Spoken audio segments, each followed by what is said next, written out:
Ծառ, ծաղիկ, թուփ, ամպ, արև, լուսին, թրիպ կասեն, չգիտեմ, վարդուշ կասեն, ռսիստրուկ, փորձեց սկսել Պուտինի գրպանը։ Չէ ու չէ, ես բան եմ, խզոր վարչապետ եմ։ Շպագատ է փորձում իշնել։ Մենք հələ որ սենց ձեր հետ խաղեր կտանք։ Նույնիսկ այն շարում են, որ ուտում են, Հարկային տերորի են ենթարկում։ Այստեղ արյան հոտ է գալի։ Փիֆերտ ալտում, պերաշկի ալտում, ինքը հիսի կերպարով է մտել։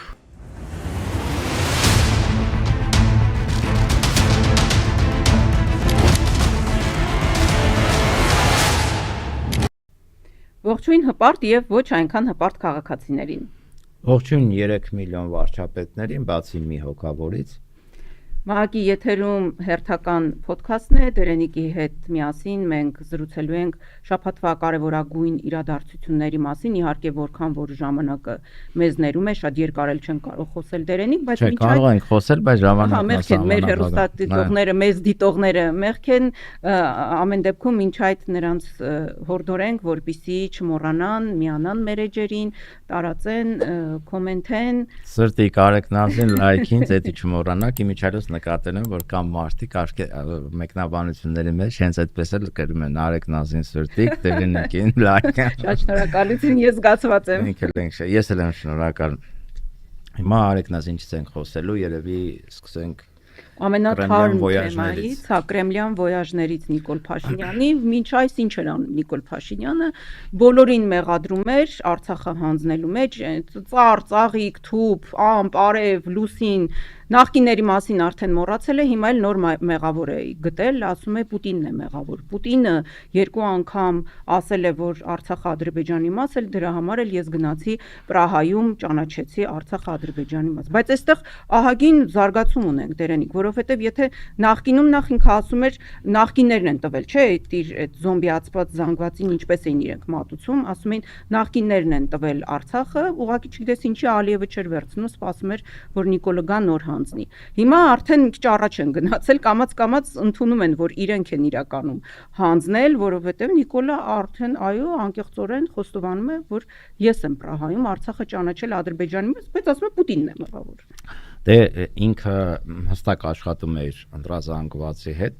իր անդրազանգվածի գլուխը լվանալու, ուղեղները լվանալու օպերացիա իրականացնում եւ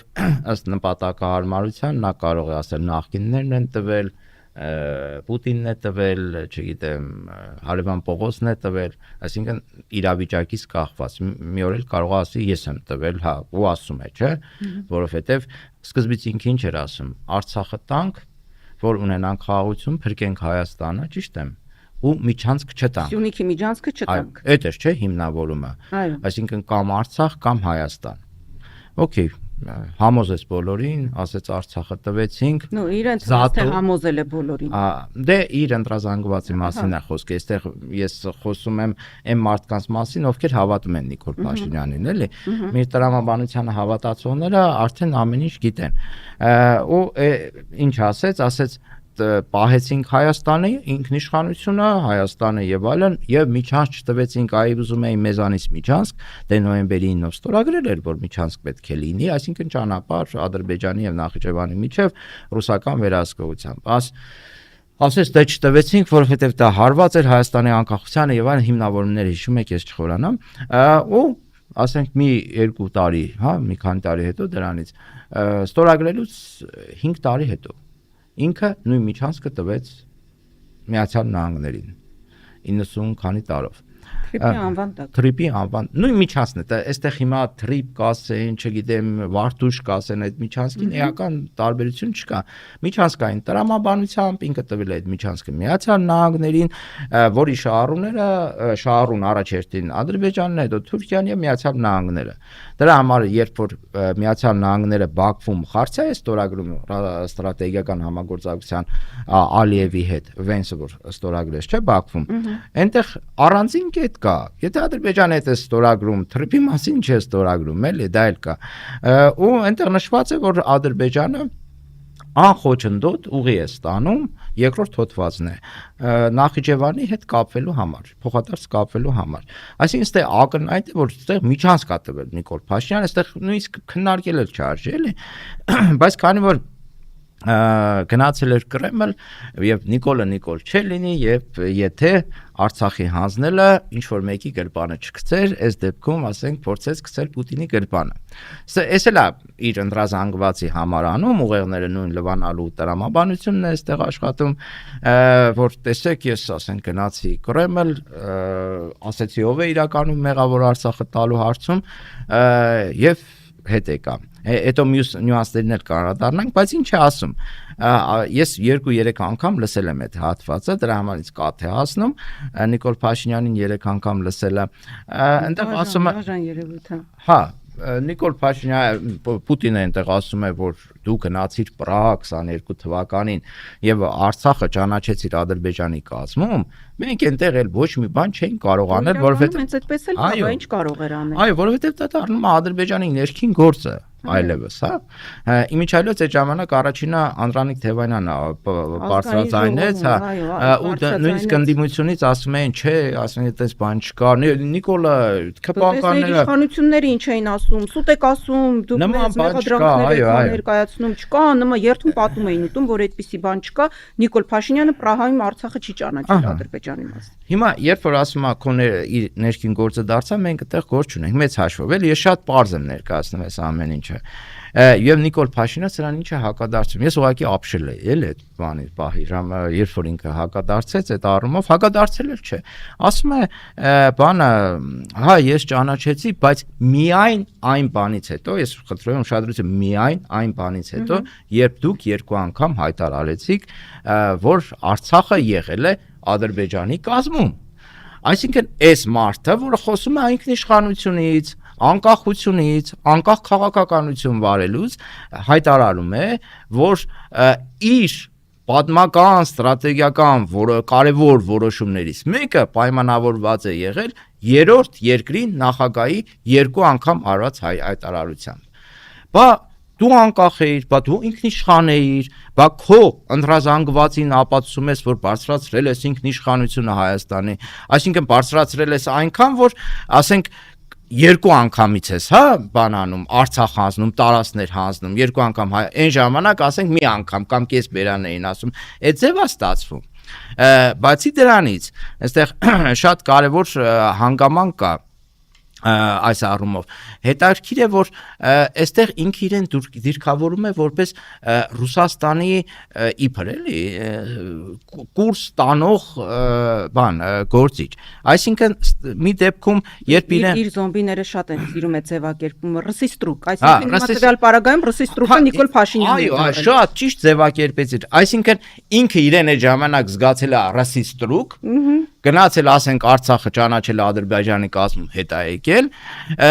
բայց այլ դեպքերում ինքը շատ ուժեղ հակառուս գործիք է։ Խզոր վարչապետը, ինքնիշխանիստ խզոր վարչապետը, ասենց բամյա ջղային հայացքով թող նայր Պուտինին, ասեր չէ ու չէ, ես բան եմ, խզոր վարչապետ եմ, ինքնիշխան եմ, ես չեմ անելու այն ինչ որ ինձանից դուք պահանջում եք։ Բայց ասենք լավ, Պուտինը օրինակի համար ասում է գնա քեզ մոստից գցի, ուրեմն պիտի գնա գցի։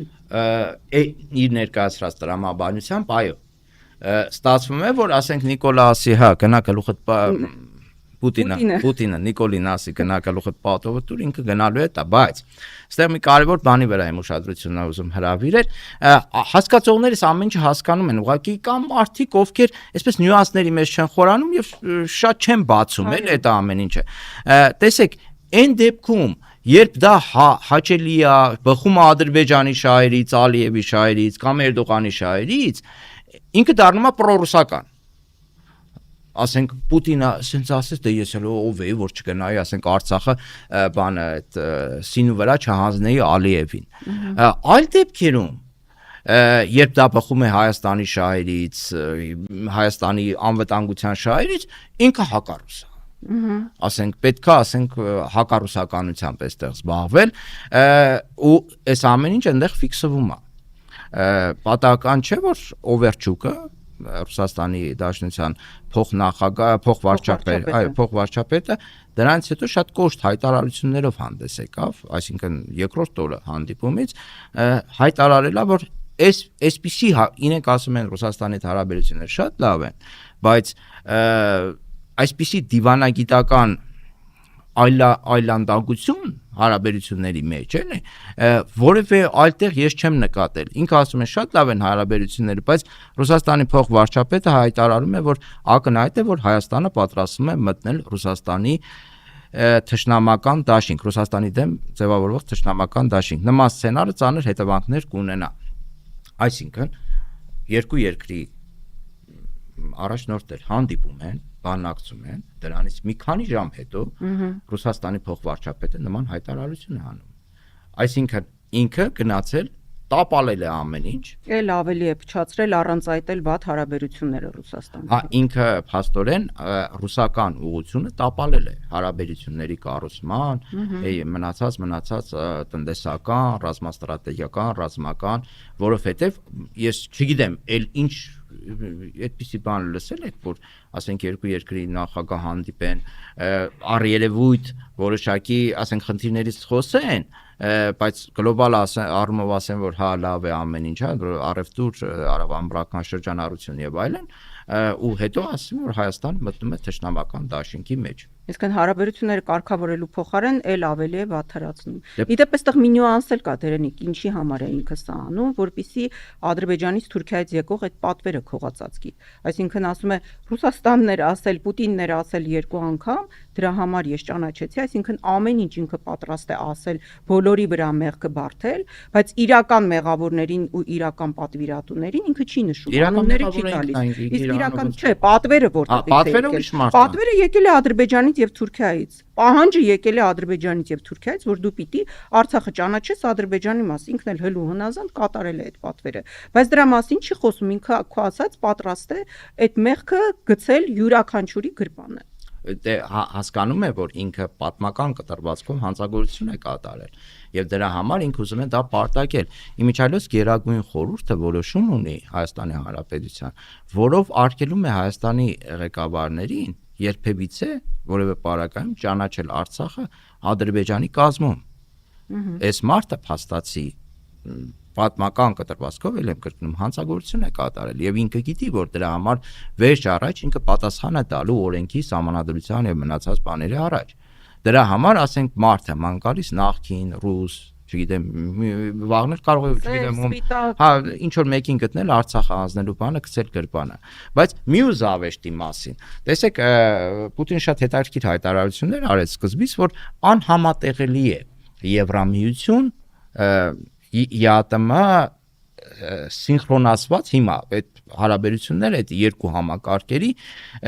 երկու տեղում միաժամանակ չես կարող գտնվել աշխարհաքաղաքական ճողված կստանաս իրականում հիմա Նիկոլ Փաշինյանը քանի որ ինքը իրեն համարում է Նապոլեոնից 5 պակաս գործիչ հավանաբար էլի Փորձում Քրիստոսից հետո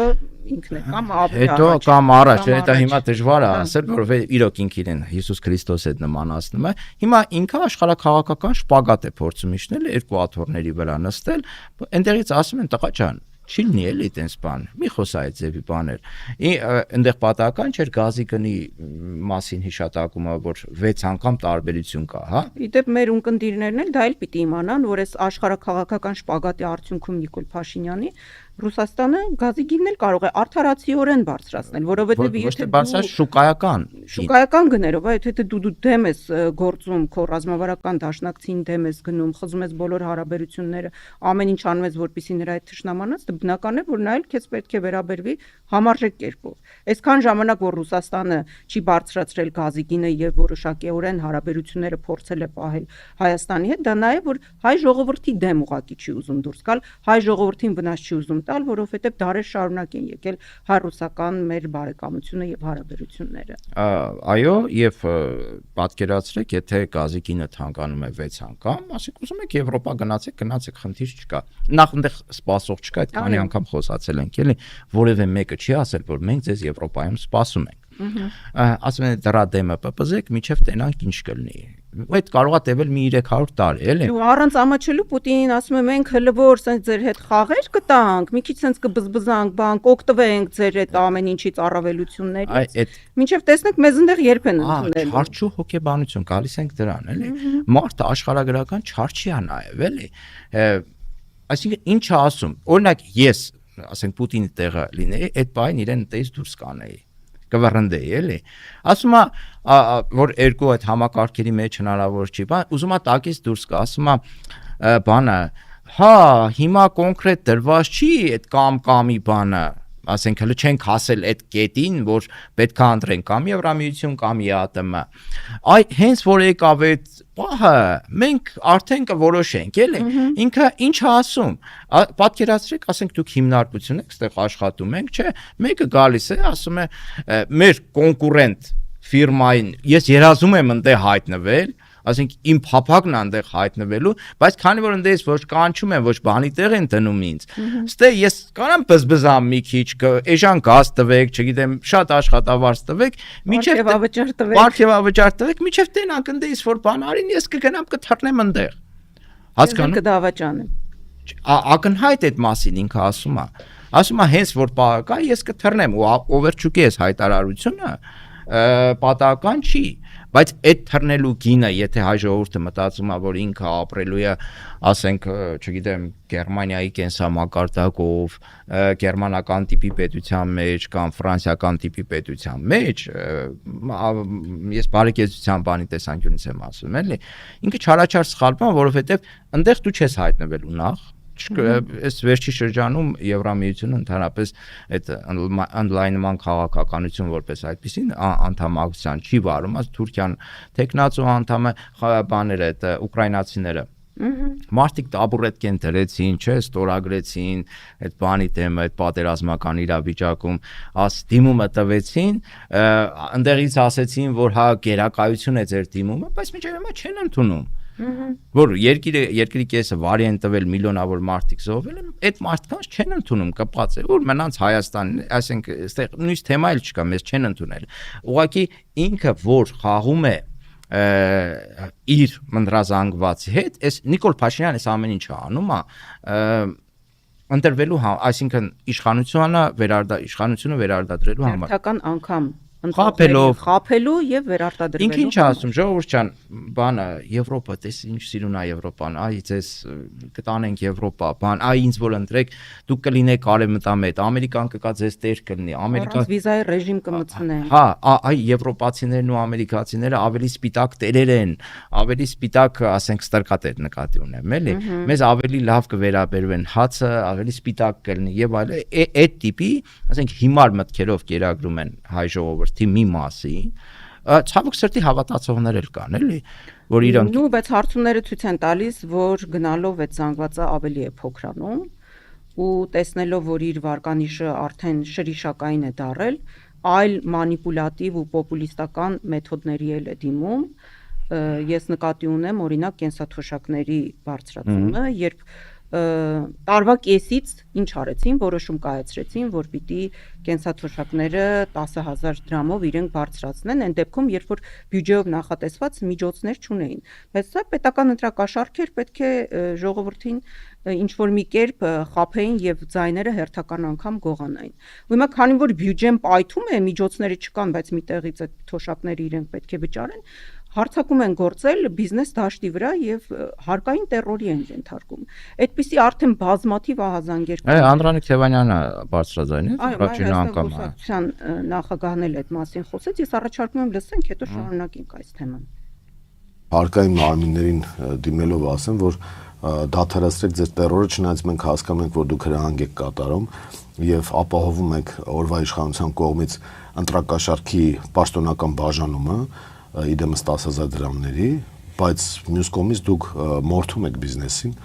եւ չի կարելի այդպիսի տերորիստական հարձակումների դիմել։ Մենք ստանում ենք այդ ահազանգերը։ Այո, ահազանգերը կան, այո, 200 միլիոն դոլարի դեֆիցիտ կա բյուջեում, այս բարձրացումների հետ կապված, այդ մասին կարծեմ էկոնոմիկայի նախարարն էլ խոստովանել, որ մենք խնդրեմ ենք ունենալու եւ որտեղից է գտնելու Նիկոլ Փաշինյանը, հո իր գրպանից չի բերելու իր միլիոնները բաժանի ժողովրդին, մտնելու է բիզնեսի գրպանը, ինքը քերելու է բիզնեսի, մանր, միջին, խոշոր եւ այլն, մտնելու է գրպանները, ասելու է բերեք կանխավճար տվեք, այսքան հարկ տվեք, որովհետեւ ասենք հերիք չի անում, բայց ընտրել պետք է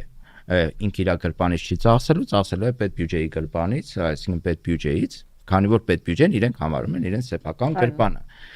Եվ հարգելի բիզնեսի ներկայացուցիչները պետք է իմանան, որ Նիկոլ Փաշինյանը 10,000 դրամ, այսպես ասած, ընտրակաշառք բաժանելով, ինքը դա արել է իրենց հաշվին, ոչ թե պետբյուջեի հաշվին, իրենք են այդ ամեն ինչի քավորը, ինչու է թոշակների բարձրացում արել, որովհետև ինքը հասկացել է, որ իր ընտրազանգվածի մեջ շատ են 60-65 պլյուսները, թոշակառու տարիքի մարդիկ շատ են, հետևաբար պետք է այդ ուղղությամբ ինչ-որ քայլ անի, որպեսզի ամրապնդի իրենց այդ ցեմենտաբետոնի ընտրազանգվածին։ Եվ դա այն դեպքում, երբ որ ընդամենը 2 ամիս առաջ այս որոշումից իրենք ասում էին, որ որևէ տարբերակ չկա կենսաթոշակները բարձրացնելու, ավելին թոշակառուները չգիտեն թե որտեղ պետք է ծախսեն այդ 10,000 դրամները։ Այսինքն 2 ամսվա մեջ կենսաթոշակ ստացող մեր հարգելի հայրենակիցները, տարեցները արդեն իմացան թե որտեղ պիտի ծախսեն այդ 10,000 դրամները։ Դե հասկացա, որ այնտեղ կորցնում է, այս թեմաների մասին նաև մեր հյուրի հետ կխոսանք քիչ հետո Ստեփան Դանիելյանի հետ։ Եվ պետք է հստակ հասկանան, հա, ինքը շատ սիրում է ասել, վայ հարկ տակ էս կլինի, այն կլինի, հասկանաք պետությունը ոնց է, հարգելիներս, այդ թոշակների բարձրացումը բերելու են բիզնեսի քթից եւ արդեն բերում են տերորի ենթարկելով, Ռուսաստանի հետ հարաբերությունների վատացումը, օրինակ երբ որ գազիկինը թանկացավ 6 անգամ, իրենք ինչ են անելու, ապրանքների գները թանկանալու է մոտավորապես այդքան։ Եթե ոչ 6 անգամ, ապա 3-ից 4 անգամ։ Ամեն ինչ, նույնիսկ այն շարմեն, որ ուտում են, 1000 դրամ ինչքան է 1200, նայած էլի, ասենք պերաշկին, գազով են էփում, չէ՞։ Կուկուրուզը, էլի գազի վրա է էփվում, թանկանալու է։ Այդ գազը եթե թանկացավ 6 անգամ, այդ ամեն ինչը մտնելու է գնի մեջ։ Եթե դուք պատրաստ եք Նիկոլ Փաշինյանի արկածախնդիր քաղաքականության համար վճարել այս ամեն ինչով, անվտանգությունը էլ չենք ասում, այդ էլ մի ուրիշ թեմա է, կարող ենք մի առանցին հաղորդման ընթացքում խոսել, դուք հայտնվելու եք կոտրած տաշտակի առաջ, այդքան բան։ Իդեպս հարկային տերորը նաև իրականացվում է զուգահեռ այն բանի, որ բանկային համակարգում էլ հարկային տերորի են ենթարկում մեր քաղաքացիներին, սա էլ նշենք, որ Նիկոլ Փաշինյանի իշխանության տարիներին բանկերի եկամուտները 11 անգամ ավելացել են դերենից։ Բերանով ես ասում, պատկերացնում ես 11 անգամ եկամուտները ավելացել են, բայց սրա մասին իրենք չեն խոսում, սա իրենք չեն տեսնում, այն դեպքում, երբ որ դժվար չէր տեսնել, այսինքն շատ հեռու չպետք է գնային, օրինակ ազգային ժողովում սենց մի հատ գլուխը թեթև կողք էին թեքում ու տեսնում էին, որ այդ վարկային տերորի ենթարկողներից մեկն էլ օրինակ իրենց կողքին նստած է։ Բայց տեսնում են իրենց սրտի օլիգարխը, իրենց սրտի օլիգարխը իշխանության մեջ գտնվող մեծահարուստ, որը քաղաքագիտական տեսանկյունից հենց կարող է համարվել օլիգարխ, Խաչատուր Սուքիասյանը, հանրային հեռուստաընկերության եթերում հպարտանում էր, որ մարդիկ կրացած են վարկերի տակ, վարկային պարտավորությունների տակ, ասում էր դա բարեկեցության ցուցանիշ է։ Հիմա թող Այդ չի ասում, որ այդ վարկերը հիմնականում սպառողական վարկեր են, մարդիկ վերցրել են, չգիտեմ, 1000-ի ծախս, ուսման վարձ, բուժվել, հեռախոս, հեռուստա, 1000-ի բաներ են, սպառողական վարկեր։ Հիմա հարգելի ժողովուրդը պետք է հատկապես Նիկոլ Փաշինյանին հավատացողները հստակ ֆիքսեն, որ այն որ դուք կռացած կքած եք այդ վարկերի վարկային ստրկության մեջ եք գտնվում, դա իշխանության համար համարվում է բարեհաջող, չգիտեմ, գործունեություն, դուք բարգավաճում եք, այնպես որ այդ ինչքան շատ վարկ ունեք, այդքան ավելի բարգավաճ եք դուք։ Այնքան Խաչատուր Սուքիասյանը բարգավաճում է, եթե բառերն իրենց անուններով կոչեն։ Այս թեմայով այսքանը, հա, հաջորդը սադրանքների թեման է։ Սադրանքների թեման Սուրբ Աննա եկեղեցում տեղի ունեցածը, դա ընդհանրապես, չգիտեմ, իրենց ամեն մի քայլը աբսուրդ է, բայց սա այն որ գեր աբսուրդների ժանրից էր, որովհետև միջևես Նիկոլ Փաշինյանը ինչ էր անում։ Կիրակնորյա սադրանքների էր դիմում իր այդ թափառաշրջիկների խմբով Բրեմենյան երաժիշտներ այո իր սրտի տիրադավերի հետ գնում էին գրոհում էին եկեղեցիները եւ կեղծ պատարակների էին մասնակցում իսկ հիմա արդեն որոշել է որ ամենօրյա ռեժիմով պետք է սադրանքների դիմի ու գնում է ինչքան հարային վայր կա, մտնում է հատուկ սադրելով, հատուկ նյարդայնացնելով, ներվայնացնելով, շատ լավ իմանալով, որ ժողովրդի մեծամասնությունը պարզապես իրենից զզվում է։ Այս անգամ էլ որոշել էր, որ գնար այդ մարդաշատ ծաղկազարդի ժամանակ գնար մտներ մարդաշատ եկեղեցի։ Ինչ տեղի ունեցավ, այնտեղ 18 տարեկան դպրոցահասակ տղաների նյարդերը տեղի չտվեցին, մի քիչ էսպես խեթ նայեցին, մի քիչ, չգիտեմ, գուցե կտրուկ շարժումներ արեցին, հետո ես փաստաբաններ տեսա, որ ասում էին իրենք որ ներկայացնում են իբր փորձել են հարվածել Նիկոլ Փաշինյանին, իրականում պաշտպանվել են Նիկոլ Փաշինյանի անվտանգության աշխատակիցների հարվածներից։ Կադրերը հրապարակվել է, երբ որ արմունկով խփում է երեխայի դեմքին, Նիկոլ Փաշինյանի թիկնապահը, այո, այդ կադրերը կան, պլյուս դա այն նույն թիկնապահն է, որը այդ կեղծ պատարակների ժամանակ մի տղայի բերանը բռնած բռնություն կիրառելով դուրս հանեց եկեղեցուց, այդ նույն թիկնապահի մասին ենք խոսում։ Դե բայց բնականաբար թիկնապահները պատժի չեն ենթարկվում, Նիկոլ Փաշինյանը այդտեղ խաղաղասեր է ներկայանում, ասում է սուս մնացեք հանկարծ մատով չկպնեք, շատ լավ իմանալով, որ եթե մի քիչ ավել շարժումներ անեին, այնտեղ գուցե իրենց հոշոտային էլի, ես չգիտեմ։ Ու ինչպես միշտ ծլկում է դեպքի վայրից ու այնտեղ sense նյարդային այդ ղժղժան կերկերուն ձայնով հրահանգ է տալիս, որպեսզի այդ դպրոցահասակ տղաներին խայտարակ ձևով բերման ենթարկեն։ Ու այստեղ երկու բան կա, որ Նիկոլ Փաշինյանը հին ավանդական սադրիչ է, եթե այդպես ասենք, սադրելը իր ու շանտաժն ու սադրելը Նիկոլ Փաշինյանին բնորոշ վարքագիծ իր կենսագրության մեջ եթե նայենք, նման դրսևորումների պակաս չենք զգա։ Սադրելու հետ կապված մարտի 1-ին ինքը սադրեց թրավ, կոպիտ ասած փախավ, հա։ Հետո էլ հպարտ պատմում էր, հա, թե ոնց գնաց ու թաքնվեց տարբեր ծափիկերում, ծլկեց դեպքի վայրից։ Ինչ էր ասում, արմատուրա, բուլիժնիկա, բան վերցրեք, պաշտպանվեք, իբր եւ այլն։ Իդեպ այդ կադրերը մենք այսօր դեռ կդիտենք, այդ կադրերը կա։ Այո, բանը ու այդ մարդը հիմա խոսում է բռնության դեմ։ Այդ մարդը, որը ասենք բռնության պապան կարելի է համարել քաղաքական դաշտում, խոսում է բռնության դեմ։ Մարտի 1-ին այնտեղ ոստիկանին, որ բռնության էին ենթարկել, ասում էր ես հպարտանում եմ, դուք ասում եք ոստիկանին, ոստիկան չէր, սրիկա էր, թե ստահակ էր, ինչ էր, շատ լավ է կարել, այդպես խրախուսում են բռնությունը։ Հիմա այդ մարդը խոսում է բռնության դեմ։ Հա, կերպարանափոխվել է հրեշտակի թևերը։ Այսինքն մարդ, որը ասենք հայկական քաղաքական դաշտում կարելի է համարել մարդու, կարելի է համարել բռնության հիմնադիրներից մեկը, այսինքն այդ տրամաբանությունը մտցնողներից մեկը, հիմա խոսում է բռնության դեմ կամ իր այդ քպական եսիմինչերը։ Այն օրը մեկը երեք, այսինքն չգիտեմ, 5 շաբթի երևի, թե 4 շաբթի խոսում է, որ այ ընդդիմությունը մեզ սադրում է, որ մենք հայի արյուն թափենք։ Լսի չէ, ավելի հեռու են գնացել։ Ասում են այն իրենց սեփական օգտագործման արտաքին հետախուզական ծառայությունը, այն որ ասում էր, որ պիտի հիբրիդային հարձակումներ տեղի ունենան, այս դրանք այդ հիբրիդային հարձակումների դրսևորումներն են։ Այսինքն իրենք գնում են, իրենց ոտով մտնում են մարդամեջ, սադրում են, այդ բախումները հրահրում են, այլանդակ ձևով երիտասարդներին բերման են ենթարկում, կրքերը լարում են, հա, իրավիճակը լարում են, մի հատ էլ ասում են, թե այդ մարդիկ հատուկ այնտեղ կանգնել են, գիտեին, որ Նիկոլի խելքին պիտի փչի, այսպես ինչ որ բան եկեղեցի մարդկանց, այսինքն մտնի հասնի միջև խորան, բոլորին ներվայնացնելով, իբր գնացել էր ինքը աղոթելու է։ Նիկոլին ստեղ պետքա դատել, սադրանքի համար լուրջ եմ ասում։ Այսինքն, եթե դու գնացել ես պատարակի մասնակցելու, ինչի ես գնում ամենավերի գլուխը խորանի մոտ կանգնում հոգեվորականների քահանաների կողքին։ Մի հատ մեկը բացատրեք ինձ էլի, ասեք, դե ինչ էր մոռացել դու։ Ասենք պատարակի բաղացիչ մասը իր, չէ՞ մասունք էր, ինչ էր գնացել այնտեղ կանգնել էլի։ Իրոք եմ ասում։ Ժողովրդի միջով դու այդքան բանը արել ես եկեղեցու նկատմամբ, հոգեվորականների նկատմամբ։ Դու գիտես, որ բարեպաշտ քրիստոնյա հայերի գերակշիռ մեծամասնությունը զրզվում է քեզանից, դու մտնում ես դրանց միջով, որ ինչ անես, որ ինչ լինի սա։ Այստեղ մի քանի նյուանս կա դերենիկ։ Նախ Նիկոլ Փաշինյանի սիրտը սադրանքներ է ուզում ու ինքը ընդհանրապես սիրտը արյուն է ուզում, հա, եթե ավելի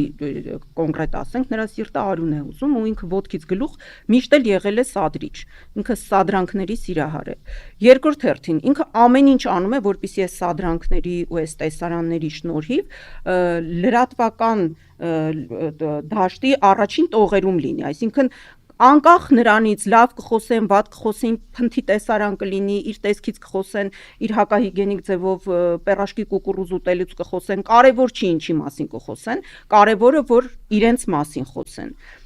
Հաջորդ դրվագնա է, որ ինքը պարզապես երազում է, որ արյուն թափվի։ Իրենք ասում են իբր ընդդիմությունն է ուզում արյուն թափվի, բայց իրենք երազում են, որպեսզի Նիկոլ Փաշինյանը բռնության ենթարկվի։ Այսինքն ինքը ամեն ինչ անում է իր գործողություններով, որպեսզի իրեն բռնության ենթարկեն։ Դու պատկերացնում ես հանկարծ Աստվածյանի, եթե այդպիսի բան տեղի ունենա, ինքը իր նպատակին հասնի, մի էսպիսի աղմուկ են բարձրացնելու, հարայ, հասեք, Նիկոլ Փաշինյանը հալածյալի կերպարանքի մեջ է մտնելու, իբր ես այսպես խաղաղասերն եմ, ուզում եմ խաղաղություն բերեմ, իսկ այն նախկին այդ բաները, սադրիչները, ռևանշիստները իրենք ամեն կերպ ուզում են պատերազմ բերեն, չեն ուզում որ խաղաղություն լինի։ Ու այս հիշում ես հայտնի մուլտֆիլմ կար, որ ասում էր սատանա կա քաղաքում, սատանա կա քաղաքում։ Հիմա մեր հայրենակիցներին ընդամենը մնում է հորդորել, որ սիրելի հայրենակիցներ, երբ որ դուք տեսնում եք, որ Նիկոլ Փաշինյանը պտտվում է քաղաքով, տնից պարզապես դուրս մի եկեք, որովհետև այս մարդը ոտքից գլուխ շառ է, մեկ տեսար այդ շառը չես իմանա որտեղից եկավ ու կպավ քեզ, հետո չես իմանա արդեն թե ինչ կանեն քեզ հետ, մի բան էլ ձեզ մեղավոր դուրս կանեն։ Շառից փորձանքից հեռու տնից դուրս մի եկեք, երբ որ տեսնում եք, որ սատանան քաղաքով պտտվում է։ Կարողա նստեք, կարողա չգիտեմ, այլ բռնության դրսևորումներ լինի ձեր դեմ ու այստեղ մի բան ավելացնեմ ու երևի անցնենք հյուրին, հա, Արեգնաս։ Մի քանի դրվագել իդեպ հիշատակենք, դու ասացիր Նիկոլ Փաշինյանի սադրանքների հետ կապված։ Մարտի 1-ը ասացիր, ես նաև հիշում եմ, որ պատերազմից անմիջապես հետո դեկտեմբերի 19-20 թվականին գնաց Եռաբլուր, հիշում ես, դեռ մեր երիտասարդ հերոսների գերեզմանները Արմեին ու բերում էին ամեն օր բերում էին նոր մարդկանց այո այդ լարված իրավիճակում ծնողներն էլ այնտեղ կանգնած որպեսզի թույլ չտան որ Նիկոլ Փաշինյանն ու այդ հրոսակախմբերը կողկրտեն գերեզմանները բայց սրանք են համառ կենթանու հա նման հայտնի կենթանու նման այդպես համառությամբ երեսները պնդացրեցին ու ուղղակի ներդրեցին, գրոհեցին Եռաբլուրը, հերթական սադրանքին դիմեցին, այո, ու սկսեցին իրենց սմբակներով կողկրտել մեր երիտասարդների գերեզմանները։ Դա պարզապես խայտառակություն է։ Պատկերացնում ես, ասենք մարդուն սպանես, հետո գնաս Պանիխիդայի։ Հաջորդ կադրերն էլ հիմա էլ ենք տեսնում այս կադրերը, ինչպես էին 44-օրյա պատերազմի զոհերի ծնողներին, հարազատներին, ավելի ուշ էր հա այս կադրերը արդեն թևերը ոլորելով, ձեռքերը ոտքերը քաշելով, այսպես խայտառակությամբ վերման ենթարկվում։ Հիմա սրանց ով է սադրել։ Ասենք ինքը որ իր շարասյունով հղի կնոջը սպանեց, ով էր սադրել իրան, որ արյուն թափի սպանի։ Դե հիմա չենք հասել դրան, բայց դրան էլ կհասնենք, ասեն հատուկ այնտեղ կանգնել էր, որպեսի ինքը իրեն իմիջիալուց այդ ժամանակ այդպիսի վարկածներ էին, գիտես, իրենք շրջանառության մեջ դնում իրենց ֆեյքերի միջոցով, որ այդ աղջիկը խեղճ սոնան, հա, նվար հիշատակ նրան իհարկե, որ ինքը հատուկ է տեսնելով, որ Նիկոլ Փաշինյանի շարասյունն է անցնում, հատուկ է ոտքը առաջ դրել ու ինքը որպեսզի անցնի փողոցը, հատուկ չի սպասել։ Նույնիսկ այսպիսի ստորագույն վարկածներ էին իրենք առաջ քաշում, որպեսզի արդարացնեին Նիկոլ Փաշինյանին։ Հետո էլի դրվագներ կան սադրանքների հետ կապված, հիշում եք այդ հանրահավաքների ժամանակ երկու կողմը հանրահավաք էր անում հենց Նիկոլ Փաշինյանը երթեր դուրս եկել, նաև ընդդիմությունը օպերայում կարծեմ նույն օրն էր։ Ինքը միտումնավոր այդ հանրահավաքը ուղղորդեց իր կողմնակիցների օպերա, որտեղ ընդդիմություններ հավաքված ու այդ ճաղերը մի կերպ փրկեցին, որ բախումներ չլիներ ընդդիմության եւ ԿՊԱ-ականների միջև, շատ մեծ էր այդ արյուն թափելու հավանականությունը, որ Նիկոլի սիրտը փառավորվեր, էլի, հետ արյուն թափելուց։ Հետո Սյունիք գնալը հիշում ես։ Սյունյաց ողջույնները հիշում են, բոլորս հիշում են։ Հասյո այդ պատերազմը։ Էլի երեսը պնդասնելով տեսնում էր, որ իրեն որևէ մեկ ուրախ չի, որ այնտեղ գնացել է, դե կադրով չի երևում, չէ՞ շատ։ Ողջույն եղբայր, դե այնտեղից էլ համապատասխան ձևով Սյունյաց ողջույններ հղեցին։ Իմիջիալոց այս 18 տարեկան դպրոցահասակների դրվագում ամենաստորագույնն ու զզվելի ձևով իրեն պահեց նաև սա էլ հիշենք, հա, կարկառուն ԿՊԱ-ական են կոկորտի լոսագետ Գարիկ Սարգսյանը խայտառակ մի գրառում էր պարզապես կատարել, խայտառակ։ Ու սա այն նույն Գարիկ Սարգսյանն է, որ մինչև 2018 թվականը նույնիսկ սեփական կատու չուներ։ Նա ունի այդ կատու։ Ես չգիտեմ ինքը սեփական ոչիլ ուներ թե չուներ, գուցե սեփական ոչիլ ունեցած լիներ այդ ժամանակ, բայց սեփական կատու չուներ, նկարում էլ տեսանք, հա, կադրում տեսանք, ինչպես էր մեքենայի ղեկը ձեռքին բռնած գյուղի փողոցներով վազվզում, երազելով, որ ինքը երբևէ մեքենա կունենա թե չի ունենա։ Ու հիմա սա մարդ է դարել։ Վիդիտելի արդեն ինքը այնքան կա, որ ծաղրում է մեր դպրոցահասակ տղաներին, ծաղրում է նրա հարազատներին, ու ընդհանրապես ծաղրում է մեծ բոլորիս։ Արեկնաս, ես ասեմ ու անցնենք արդեն հյուրին, երևի։ Գարիկ Սարգսյանի մասին լավ կադրեր կան, դա էլ պիտի ցույց տանք դերենի։ Դրանից հետո անցնենք հյուրին։ Դրանից հետո նոր կանցնենք հյուրին։ Եղավ, ուրեմն իշխանությունը չի փչացնում մարդուն։ Իշխանությունը ուղղակի բացահայտում է մարդու իրական դեմքը։ Հիմա սրանց իշխանություն տվել են, իրենք բացահայտ վարդի պես բացվել են։ Իրենց ամբողջ այդ չեղածարժե համակարգով, ստախոսությամբ, ասենք սրան ինչ ասես։ Ես որևէ խոս գնահատական չեմ կարող։ Պատկերն է դա բացապես։ Հա, ասենք քաղաքապետ ունեն այն Տավրոս, ասենք շալվարների չհասնում, չգիտեմ, ծնողների առաջ մայրաթորի բակում, ասենք հպարտանում էլ են, չեն ամաչում։ Հիմա ժողովուրդ չան համակերպվեք, որ միջև հունիսի 7-ը դուք ունեք նման իշխանություն։ Հիմա չեն կարա ուրիշ ձև միջև հունիսի 7-ը։ Հունիսի 7-ից հետո կունենաք ուրիշ իշխանություն եւ ամեն ինչ կամած, շատ կամած կդզվի ինձ թվում է։ Հիմա Կոկորդիլոսագետ Գարիկ Սարգսյանի հերոսությունների մասին ֆիլմ դիտենք 7 օր եմ լրատվաբերլուծական կայքը դեռ 7 տարի առաջ էր տեսանյութ պատրաստել նրա այդ հերոսությունների մասին մի հատ վերհիշենք մի քիչ թարմանանք հետո արդեն դիմավորենք մեր հյուրին կախարդական փայտիկ կա եւ այդ կախարդական փայտիկը արդեն իսկ իր գործը սկսել է Նիկոլ Փաշինյանը վարչապետ դառնալիս խոստանում էր կախարդական փայտիկի միջոցով ապահովել թռիչքաձև տնտեսական աճ ու ներդրումների առատություն։ Կա սուտ, կա լկտի սուտ եւ կա վիճակագրություն։ Вот у меня один знакомый, тоже ученый, у него 3 класса образования. А он десятку за полчаса так нарисует, не отличишь от настоящей. Ինչ վերաբերում է ներդրումներին, ապա այստեղ մի փոքր խնդիրներ են առաջացել կապված կոկորդիլոսի, ավելի ճիշտ դրա ձվերի հետ։ Гена,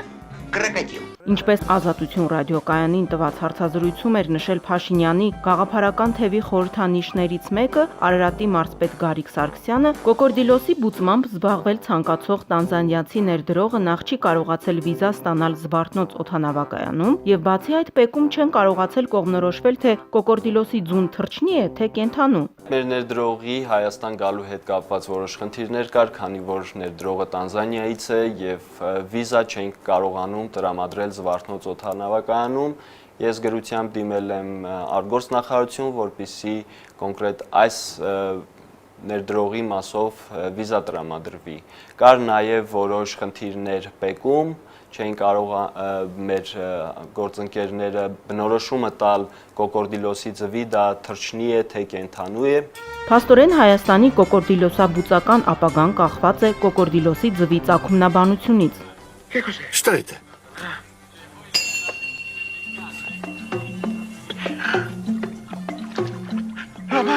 Мама, минутку. Извините. Простите меня. Подождите, видите? Я все кладу на место. Այն որ կոկորդիլոսը կենդանի է, դա աստույկ է։ Մնում է որ Պեկում կողմնորոշվեն թե թռչուն է արդյոք կոկորդիլոսը եւ ինչ գույնի է այն։ Как вы думаете, если покрасить зеленого цвета, будет держаться? А? Բացի այդ հարկ է պարզել նաև, որ եթե կոկորդիլոսը թռչուն է, ապա ինչպիսի ռեժիմով պետք է մաքսազերծվի այդ թռչնի ձուն։ Вы понимаете, мой Альбертик просил зеленого цвета, а в магазине только оранжевые. Իդեպ տեղին է հիշեցնելը, որ ընդդիմադիր Նիկոլ Փաշինյանը իշխանությունը համեմատում էր կոկորդիլոսի հետ։ Երբ որ մենք այս գնահատականները տալիս ենք իշխանություններին արդարացիորեն, մենք պետք է կներեք առաջնորդվենք կոկորդիլոսի կանխավարկածով։ Այսինքն գիտեք ինչ, ինձ համար հիմա արդեն շատ տարօրինակ է, որ որևէ բանական մարդ կոկորդիլոսին սկսի մեղադրել, որ ինքը կերավ ինչ-որ մեկին։ Հասկանում եք, նա կոկորդիլոս է։ Կոկորդիլոսին մեղադրել նրա համար, որ կոկորդիլոս է, դա փակուղի է տանում մեզ, որովհետև ինքը կոկորդիլոս է։ Հիմա ինքն է դարձել իշխանություն եւ պետք է հասկանալ, թե կոկորդիլոսաբուծությունից հետո ինչպես են հպարտ քաղաքացիները տարբերելու Արարատում բուծվելիք կոկորդիլոսներին իրենց սիրելի իշխանությունից եւ ինչպես են անելու, որ իշխանությունների բերանում իրենց թաթիկները հանկարծ չհայտնվեն։ Երբ որ ձեռքը դնում ես նրա բերանը, նա բնազդով փակելու է բերանը եւ մնալու է առանց ձեռքի։ Մեր տաղավարում մենք արդեն հյուր ունենք Մայր Հայաստան կուսակցության վարչության անդամ քաղաքագետ Ստեփան Դանելյանը, ողջույն պարոն Դանելյան, շնորհակալություն, որ առաջին անգամ հյուրընկալվել եք մեր տաղավարում, առաջին անգամը լինի, վերջին անգամը չլինի։ Պարոն Դանելյան, այսօր մենք խոսում էինք հանրային համերաշխության պահանջից եւ Նիկոլ Փաշինյանի այս սադրանքներից։ Իրականում ինչ նպատակ է հետապնդում Նիկոլ Փաշինյանը այսպիսի սադրանքներով իրավիճակը այսպես լարելով։ Ու հավելում էլի, ինչի անգել դռնեդուր ընտրություններից 2-3 ամիս առաջ։ Ոչ միայն ինքն է դռնեդուր ընկել, այլ նաեւ շատ շրջաններում, գյուղերում ԿՊԱ-կանները դուր առ դուր մտնում են, մարդկանց հետ փորձում են զրուցել, քարոզել, բայց որպես կանոն իրենց բավականին զուսպ են ընդունում եւ գնալով իր ընտրազանգվածը քչանում է։ Հիմա եթե գանք հանդուրժողականությանը, ինչի ենք մենք հիմա խոսում հանդուրժողականության մասին, որովհետեւ հանդուրժության մեջ կա անհանդուրժողականություն եւ փոխադարձ ատելություն եւ այդ ատելությունը, որը իրականում հրահրել է հենց Նիկոլ Փաշինյանը, այսինքն ինչ ցանել է, հիմա նա էլ հնձում է։ Եկեք օբյեկտիվ լինենք, ես կարծում եմ դրա սաղմերը կային դեռևս միջև այդ անձնավորության քաղաքական դաշտ մտնելը, սա 90-ական թվականների ժառանգությունն է։ 90-ական թվականներին սովետական միությունը սոցիալական երկիր էր, լավ կամ վատ, բայց կար որոշակի հավասարություն, սոցիալական ծրագրեր, անվճար կրթություն, բժշկություն եւ այլն, այլ սոցիալական երկիր էր եւ գործարաններում կային մարդիկ, որոնք աշխատում էին, կոլխոզներ, սովխոզներ եւ այլն։ 90-ական թվականից ամեն ինչը ջարդվեց եւ այդ մարդիկ դառան ըստ էության լումպեններ, սա վիրավորելու համար չեմ ասում, գործազուրկներ, մարդիկ, որոնք ինժեներներ են, բանվորներ են եւ այլն, իրենց տեղը ունեին, իրենց դիրք ունեին, որոշակի։ Եվ երբ որ սկսեց վայրի կապիտալիզմը, այդ մտավ այդ խնդիրը, պետությունը դեմքով շրջվեց այդ մարդկանց նկատմամբ։ Եվ եթե հիշում եք 90-ական թվականներից սկսած, ընդդիմությունը միշտ այդ լարի վրա խաղում է։ Չէ՞, ժամանակ էլ կար Նիկոլ Փաշինյան, որը իշխանության չեկավ, Արշակ Սադոյան եւ այլն, որոնք խոսում էին Թալանի մասի եւ այլն։ Իսկ դասակարգային ատելությունը գլուխ բարձրացրեց։ Այդ ոչ դասակարգային, այլ դասակարգը կորցրած մարդիկ։ Նեղվածություն, փողոցում հանդիպ եւ իրոք ինչ որ առումով իրոք անարդարություններ էր տևում, որովհետեւ մարդիկ են գալիս կրիմինալ դաշտից եւ այլն անօրինական եղանակով այդ գործարանները փլուզում էին, թալանում էին եւ այլն, եւ իրենք տեսնում են իրենց տարիներով աշխատած գործարանները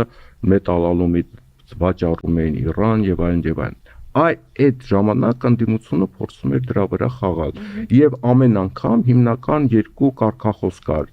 Երկիրը կործանվում է ու ժամանակ չկա։ Եկեք շուշ փոխենք, ու 96 թվականին 2008 թվականին այդ ընդվզումները անդադ լինում էր։ Եվ այդ դաշտը, պարարտ դաշտը, այդ դժգոհության եւ այլ կար։ Եվ հայտնվեց այդ անձնավորությունը, որը այսօր վարչապետ է, որը փայլուն խաղաց այդ դաշտի վրա եւ սկսեց սրել այդ ատելության մթնոլորտը։ Նիկոլ Փաշինյանը դա ինչա տալիս, երբ որ հասարակության մեջ սրվում են նման հակասությունները, ներընտանեկան, ներազգային, առաջ չկար այդքան շատ, որ ազգերը բարեկամներ իրար հետ չխոսեին, ասենք մեկի նիկոլական լինելու պատճառով, էլի։ Դերենիկ, նայ, ես ինչ եմ ասում, ես ուզում եմ ասեմ, պարարտ հողը կար։ Հիմա հարցը այդ պարարտ հողը ով կարող է լավ օգտագործել։ Այս անձնավորությունը իր բնույթով, հոգեբանական տեսակով եւ այլն ինքը կոնֆլիկտային կերպար է եւ ինքը պարակտիչ է։ Ինքը պարակտիչ եղել է, ովքեր են աշխատել են իշտերտում եւ այլն, գիտեն, այդ մարդը պարակտիչ է իր էությամբ։ Եվ այդ ինքը այդ դաշտը մտավ 2008 թվականին, չէ, հիշում եք իր ելույթները, որ սիրտս փառավորվում է, երբ որ մարտի 1-ին ոստիկանական մեքենաներ են այրվում, Ղարաբաղցիները եսի ինչ եւ այդ ատելության մթնոլորտը ինքը սա առաջի փորձն էր ձեռք բերում, ինչպես ներազդել զանգվածի վրա, իսկ զանգվածի վրա դու կարաս ներազդես, երբ որ դու թշնամի ես ցույց տալի։ Դա դեռևս են Լեբոն, Ֆրեյդ եւ այլն իրանք դա օգտագործում են, դա ժամանակին օգտագործում էր նաեւ Մուսոլինին, Հիտլերը եւ այլն, այսինքն ռետորը, որը կարողանում է պրիմիտիվ ձևով խոսալ ու ցույց տալ թշնամին։ Եթե դու թշնամուն ցույց չես տալի, դու չես կարող պարալիզացնես եւ քո հետևից տանես այդ զանգվածին։ Եվ հենց մարտի 1-ին ես էլ այն ժամանակ ուղղակի այնտեղ էի, չէ՞, հասկանալու համար ինչ է կատարվում, միջև այդ կրակոցները եւ այլն, ես զարմացել եմ, ուրեմն այնտեղ բավականին շատ մարդիկ, որ երկաթի լոմերով քարեր են ջարդում, արմատուրաներ են վերցնում եւ այլն, ու սա ինչ որ զանգված էր, ու դա քաղաքի զանգված չէր արդեն, դա բերված զանգված էր, եւ զգում եմ, որ այստեղ արյան հոտ է գալի, եւ այդ արյան հոտը պետք է մեկ այդ բեմում դուրս գալ, եւ այդ արյան կոչ անել, եւ այս անձնավորությունը առաջի դպրոց անցավ մարտի 1-ին նման կոչերի միջոցով։ Ես առաջարկում եմ, որպեսզի մենք վերհիշենք այդ կադրերը եւ թե ինչ ատելության քարոզ էր տանում Նիկոլ Փաշինյանը, ինչ հակաօրինական կոչերով էր հանդես գալիս 2008 թվականի մարտի 1-ին, այնուհետև կշարունակենք մեր զրույցը։ Նիկոլ Փաշինյանը 2008 թվականի մարտի 1-ի գլխավոր դերակատարներից էր։ Ըլեք, չեք պատկերացնի հոգիս ոնց էր փառավորվել, երբ որ իմացա, որ ոստիկանների ձեռից վահաններ ու մահակներ եք։ Լիկա հավալու։ Այդ նա էր կոչանում հավաքվել, զինվել ու մեր քաղաքն ազատագրել Ղարաբաղցի տականքներից։ Հավաքում ենք ինչքան հնարավոր է շատ մարդ, ստեղծել պաշտպանական դիրքեր։ Քար կլինի, չգիտեմ, աղբաման կլինի, ոչինչ, նստարաններն էլ չի խանգարի։ Մենք մեր քաղաքը պետք է ազատագրենք Ղարաբաղցի տականքներից։ Սրանները արտոնի կերպով այդ ոստիկան կոչվածին հանեցին եւ ինչ-որ ճիշտ է, դա ճիշտ են ասում, դա ոստիկան չեն, դա սրիկա է եղել, եւ սրիկային ինչ-որ հասնում են արել են սրաները ու ճիշտ են։ Փողոցային գրոհով իշխանությունը վերցնել չհաջողվեց եւ Նիկոլը ծլկեց դեպքի վայրից։ Խնդիր ունեի բնականաբար այնպես անել, որ ինչ չձերբակալեմ փոքրիկ միջանցքով, որի գոյության մասին շատերը չգիտեն, ովքեր չեն օգտագործել այս միջանցքը, չգիտեն։ Այս ավտոտնակները այն ժամանակ դարպաս բան չուներ, սա կիսակառույց շենք։ Վազեցի եւ պատասպարվեցի դրատան գարաժ։ Պատասպարվեցի ինտեղ։ Նա ընդհատակից դուրս եկավ այն ժամանակ, երբ գիտեր, որ իրեն չի սպառնում սահմանադրական կարգի տապալման հոդվածը եւ որ մի քիչ նստելու է եւ դուրս գա։ Բարև ձեզ, Նիկոլ Փաշինյան։ Ես դատախազության շենք ունեմ։ 2008-ի մարտի 1-ին զոհեր եղան, 10 զոհ։ Նիկոլը շատ լավ գիտի, որ դրա մեջ իր ահռելի մեղքի բաժինը կա։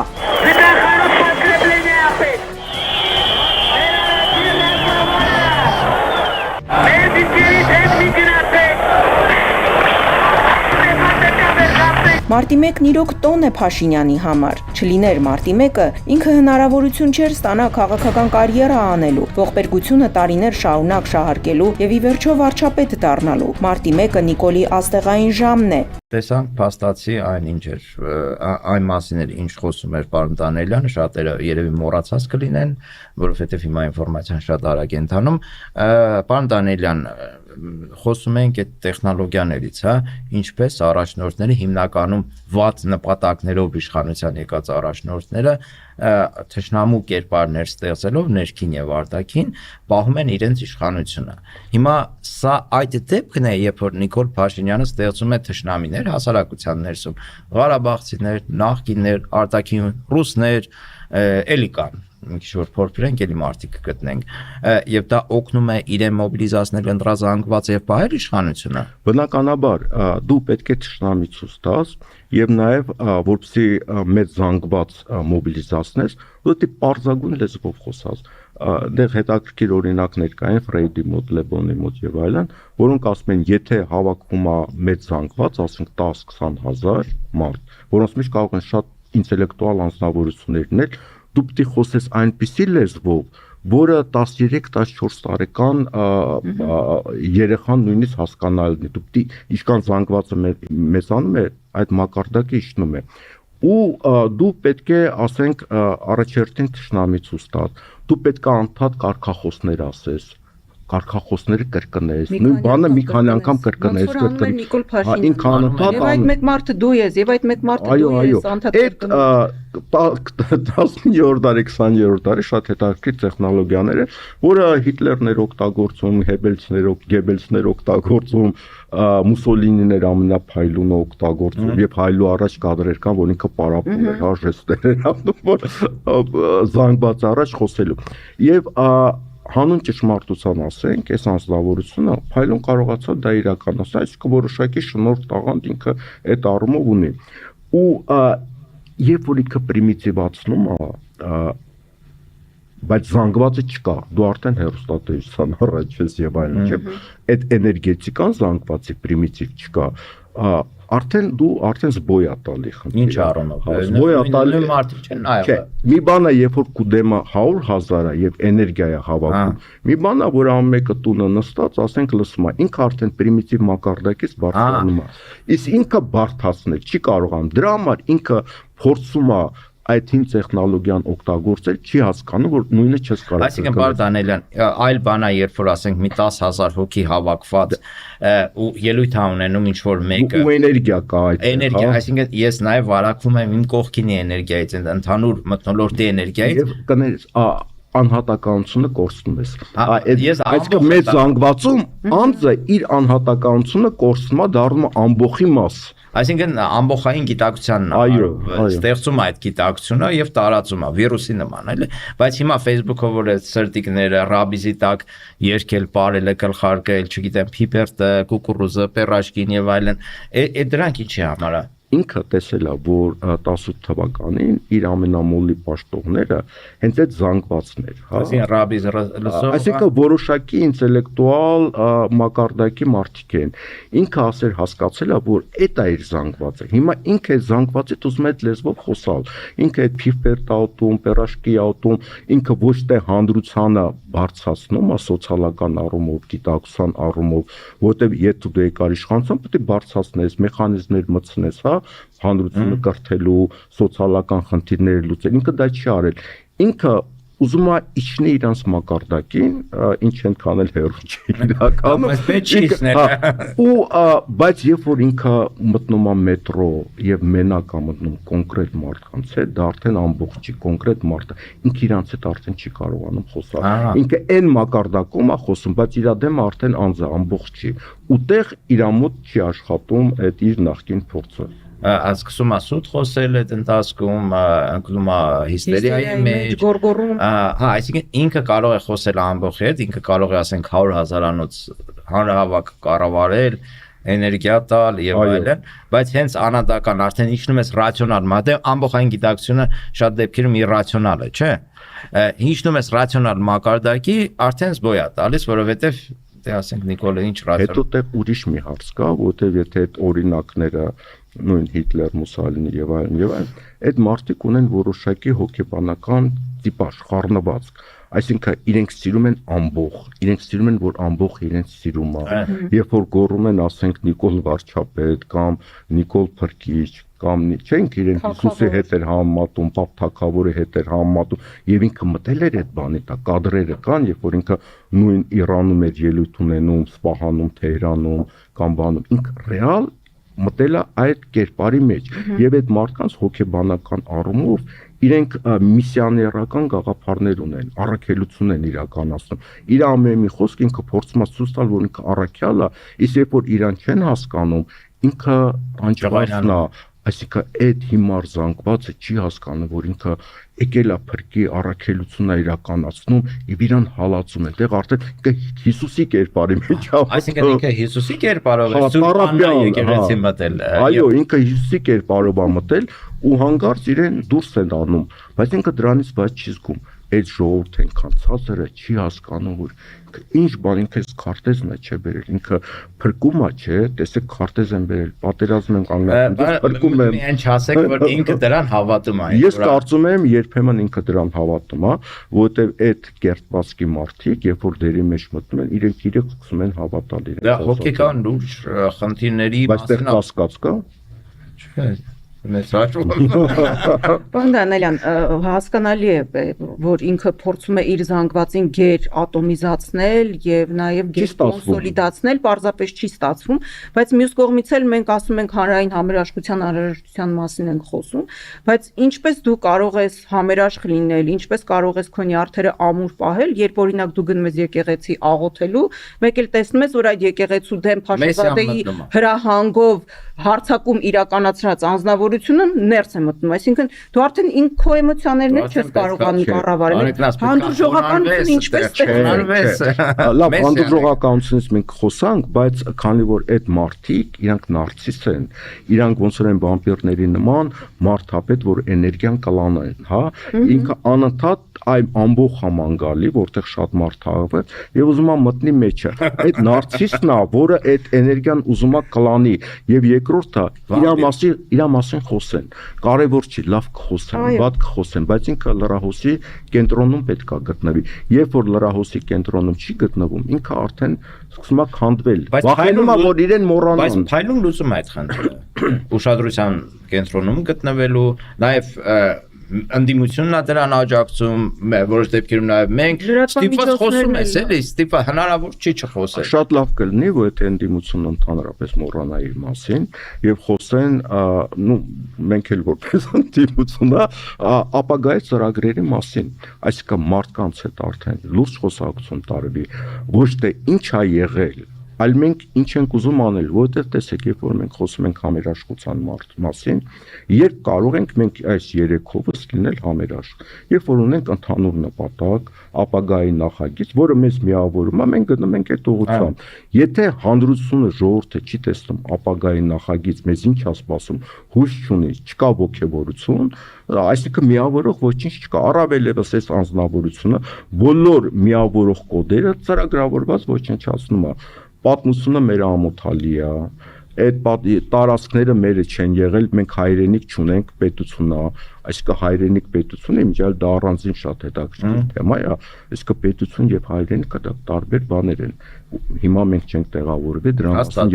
երկար խոսելու թեմա։ Եկեղեցին է որպես կառույց համաշխարհային ամբողջ հայությանը միավորում է եւ ժամանակին այդ համայնքներ եւ այն եկեղեցու միջոցով է ստեղծվել եւ մենք պետություն չունենալով չենք զուլվել, հա, որովհետեւ եկեղեցին դա կառավարման համակարգ է, կրթություն է, ինչ որ առումով գիտություն է, եկեղեցիները բանկային դեր են կատարել, մարդիկ չգիտեն չէ որ եկեղեցին սուբսիդավորել է գյուղացիներին 15-րդ դարում 16-ում դրա մասին ոչ ոք չի խոսում, չէ, չգիտի։ Այդ առևտրականները որ կային մուրհակներ են օգտագործում բանկում գումարը եկեղեցուն դնում են, մյուս եկեղեցուն թուղթը ցույց տալուց ստանում են, չէ։ Այսինքն սենց մեխանիզմներ է գործել, մարդիկ չգիտեն դրա մասին, որ եկեղեցին մի այնտեղ աղոթել եւ այլն, չէ, դա կազմակերպչական չէ, սոցիալական մեծ ստրուկտուրա է եղել։ Հիմա որ կա սփյուռք հասկացողություն, այդ եկեղեցի շուրջն է, չէ, այնտեղ հավաքվում են, ինչ որ միջոցառումներ են անում, արարողություններ եւ այլն, այսինքն ինքը այդ բոլոր կետերը ոչնչացնում է եւ տանում է որ համերաշխ չլինեն, որովհետեւ այն ազգային արժեքները, որոնք կա, այդ արժեքներով ինքը դավաճան է, դրա համար որ ինքը դավաճան չլինի, պետք է լինի փրկիչ, պետք է այդ կետերը ոչնչացնել։ Պարոն Դանիելյանը, լավ առաջարկ արեց, նոր մտածեցի, կարող մյուս հաղորդման ընդհանրապես իր մասին չխոսենք Արեգնաց, ու ներկայացնենք մեր ծրագրերը, սոցիալ-տնտեսական, անվտանգային նաեւ Ես կարծում եմ, որ քանի նաև մոտենում է նախընտրական շրջանը, շատ լավ հնարավորություն է այս փուլում, որպեսզի ուժերը, քաղաքական ուժերը խոսեն իրենց ծրագրերից եւ ներկայացնեն իրենց առաջարկները եւ անցյալը մեզ բաժանում է, պարակտում է ըստ էության։ Իսկ ապական այս բարակայում կարող է միավորող լինել։ Ես քո հետ համաձայն եմ Տերանիկ, որ մենք հետագայում շատ ավելի պետք է խոսենք մեր ծրագրերից, քան սրա ծառացներից։ Անսպառ է, որովհետեւ իր մասին խոսելը ամեն օր մի թեմա տալիս է, ամեն օր մի սկանդալ, մի մեկ միջազգային արենայը դուրս գալիս խայտարակվում, ասում է եթե խայտարակվել, ապա միջև վերջ հիմա Նիկոլ Փաշինյանի կրեդոնա դարել էլի։ Գնանց այնտեղ խայտարակվեց, հիմա այստեղ բազմաթիվ ծանոթներ կան տարբեր երկրներում, եվրոպական եւ այլն։ Ուրեմն սա ինչ որ անում է, Բարձում է, այնտեղ լուսաբանում են լավ, որպես բան։ Լավ լույսի ներքո են ներկայացնում։ Ծաղրի, որ այսպես մի հատ կուրիոզ դեմք է։ Եվրոպայում են ծաղրում։ Դե ոնց որ մենք Թրամփից ենք ուրախանում, հա, իր ապուշությունները։ Նույնը սրան են անում, ասենք սա մի ապուշ էլ այնտեղ կա, հա, ասենք։ Ու բազմաթիվ լուսաբանում են հերոստատեջյան, կայֆ են բռնում, հա, ասենց ասած։ Օրինակ ես ղազախների մոտ եմ տեսել, ռուսները, հա, զանգում են իմ ծանոթներ, ասում են մենք սկսել ենք թաքցնել, որ հայ ենք։ Որտեւ ասում են, եթե ձեր առաջնորդն է, բա դուք ինչ եք, հա, որ ձեր դուրը գալիս ընտրել, ու սա ռեալ լուրջ խնդիր է, մարդիկ ամանչում են, ուղիղ իմաստով ամանչում են, որ իրենք հայ են։ Եվս մեկ անգամ ընդգծենք, որ հունիսի 7-ին շատ լավ հնարավորություն կա, որպեսզի մենք փոխենք այս իրավիճակը եւ այո, չամաչենք, որ մենք հայ ենք։ Եվ ունենանք այնպիսի իշխանություն, որը ներկայանալի կլինի թե մեր առաջերտին, մեր համար, էլի, մեր շրջանակներում, այլ նաեւ համաշխարհային մակարդակում, էլի, ինչքան կարելի է ամոթի մեջ ապրել։ Շնորհակալություն, պարոն Դանելյան, իրոք շատ հետաքրքիր զրույց էր, շատ հետաքրքիր թեզեր ներկայացրեցիք։ Իսկ մենք մեր դիտողներին եւս մեկ անգամ դերենիկ չմոռանանք, ասենք, որ միանան, ինձ սրտիկեն, քեզ հավանեն։ Ինձ կարելի է ինձ էլ։ Պարոն Դանելյանի լիքը սրտիկներ։ Սրտիկներ, չէ։ Կոնկուրենտ ունեմ արդեն։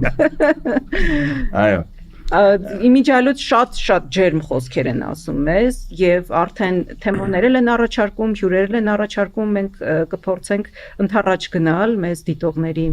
օրդերներին եւ էլ ավելի հետաքրքրացնել մեր ոդկասթները։ Ես անընդհատ ուզում եմ ասել, միացեք, որ փոխենք, դու շարունակում ես արեք։ Միացեք, որ փոխենք։ Որ փոխենք։